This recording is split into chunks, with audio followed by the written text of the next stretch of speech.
Il piccolo borgo di Vigoleno, che separa le valli dello Stirone e dell'Ongina, è un pregevole esempio di fortificazione medievale che dal 2002 fa anche parte dei borghi più belli d'Italia. Fu fondato nel X secolo e documentato per la prima volta nel 1141 come avamposto del comune di Piacenza sulla strada per Parma. La proprietà fu nella disponibilità di vari potentati, ma la sua storia è principalmente legata alla famiglia Scotti. Tale famiglia ne fece il centro della loro indiscussa autorità politica per circa 5 secoli. Fu nel 1389 che il duca di Milano Odoardo Visconti cedette i diritti su Vigoleno a Francesco Scotti. Nel 1404 Gian Maria Visconti elevò il feudo al rango di contea. Fu nell'anno 1622 che i Farnese conferirono a Cesare Maria Scotti la dignità di marchese di Vigoleno, il grado più alto dell'aristocrazia del ducato.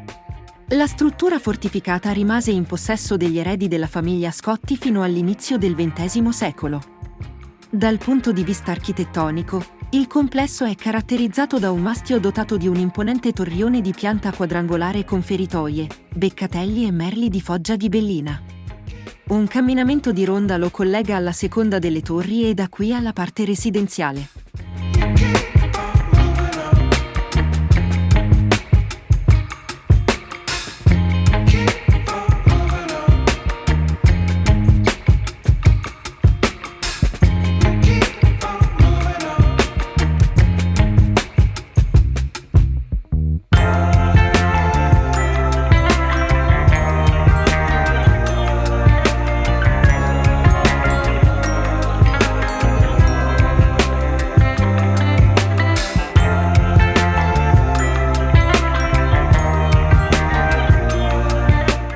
Il mastio del borgo murato di Vigoleno costituì nel passato l'estrema difesa della fortificazione, composta dal rivellino e dal camminamento di ronda, che dal mastio stesso va alla torre meridionale e al castello vero e proprio.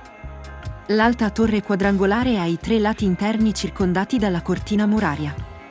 In quel punto essa rientra e rinforza l'accesso interno del borgo dalla parte antistante la piazzetta, con l'apparato di difesa piombante costituito dai beccatelli alternati alle caditoie.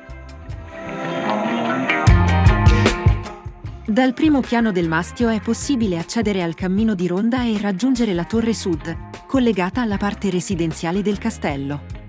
Raggiunta la torre sud, è possibile ammirare una stanza adibita a salottino risalente al tempo della principessa Ruspoli Gramont. Di notevole rilievo è il soffitto con le sue decorazioni. Molto bella è la sala rossa, il grande salone situato al primo piano che si distingue per la presenza di un soffitto a cassettoni con motivi ornamentali policromi e per un duplice fregio con rappresentazioni di putti e figure allegoriche nella parte superiore delle pareti.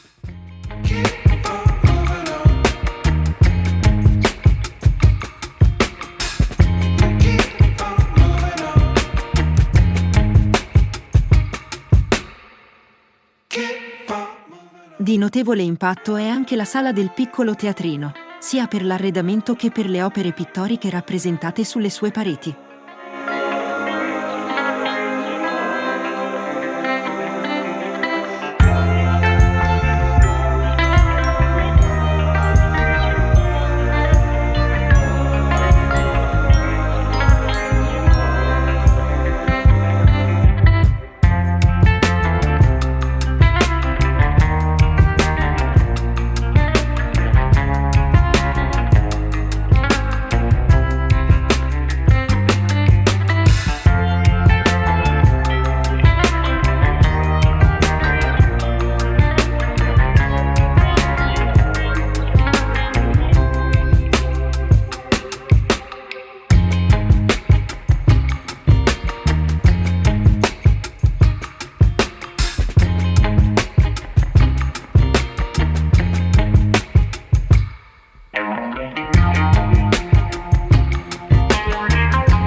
Entrando dentro il borgo è da visitare anche la piazza, dalla quale ci si può godere la magnifica vista sulle strutture fortificate.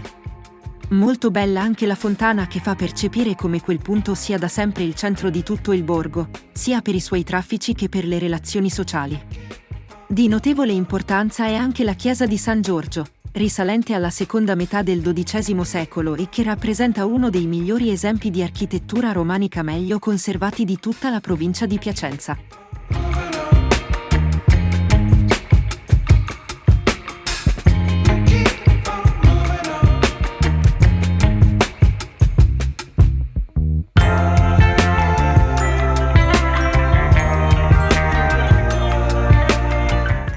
Il nostro piccolo giro al borgo e dal castello di Vigoleno termina qua, ma vi consigliamo di visitarlo di persona. L'atmosfera di un passato che ha alle spalle oltre 1000 anni di storia e che si respira ad ogni angolo, è qualcosa di impagabile. Speriamo che il video ti sia piaciuto, e se ti è piaciuto iscriviti al canale Andalas. Anche un mi piace ed un commento sarebbero graditi. Nel ringraziarti ti diamo l'arrivederci al prossimo video.